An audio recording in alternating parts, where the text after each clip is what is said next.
Hey, this is JT. Welcome to the backyard and welcome once again to Bodyweight Strength.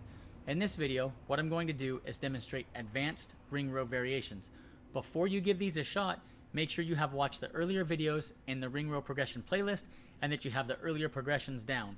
If you are ready to try these advanced variations, pay attention to how they feel. I find these to mimic a heavy bent over barbell row really well.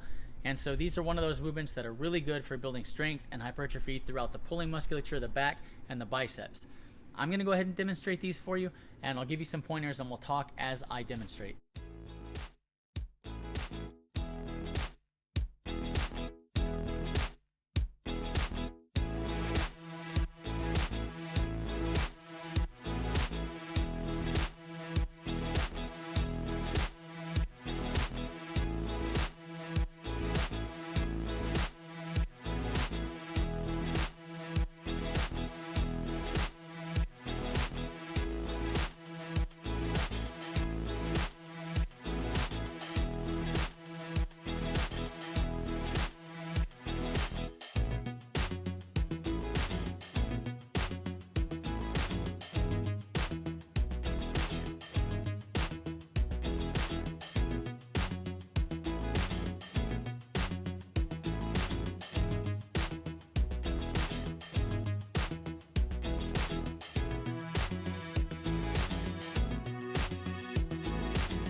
Of the three advanced variations that I showed you, the fully suspended version with your legs at 90 degrees to the torso and your toes pointed straight up is going to give you the ability to very closely mimic a heavy weighted bent over barbell row or a seated row.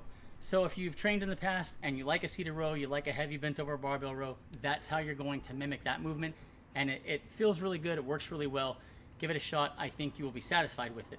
What you're going to find in order to effectively scale past the 90 degree suspended row is you're really going to have been developing posterior, anterior core strength. Your glutes have to be really strong. As you start to push those feet out, it really shifts to where you're having to hold a very intense isometric hold with the rest of the body in order to keep yourself stable to pull in the first place. So one of the things that you'll notice when you finally get to that point is my triceps are actually doing a lot of work. That antagonistic role to the biceps are doing the pulling, obviously.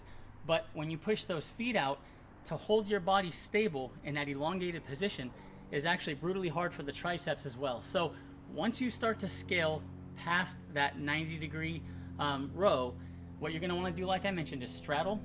And when you straddle, you're not gonna wanna push your feet forward very far. You're gonna straddle and move them forward maybe 6 inches.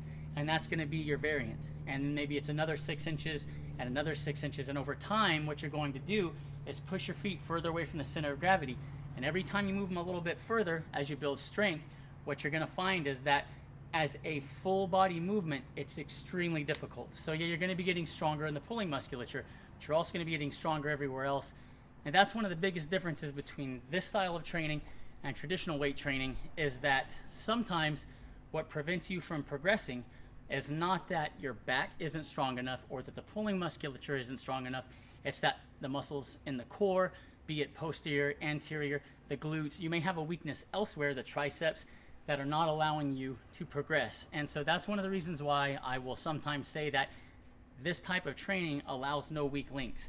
Because in order for you to progress in one area, you have to put the time in another area, because you're utilizing full body tension and utilizing full body strength in just about everything that we do.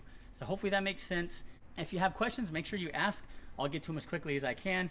If you haven't subscribed yet, make sure to click subscribe, click the notification bell, and that way you are aware of any new content that I post. And as always, thank you for supporting Bodyweight Strength.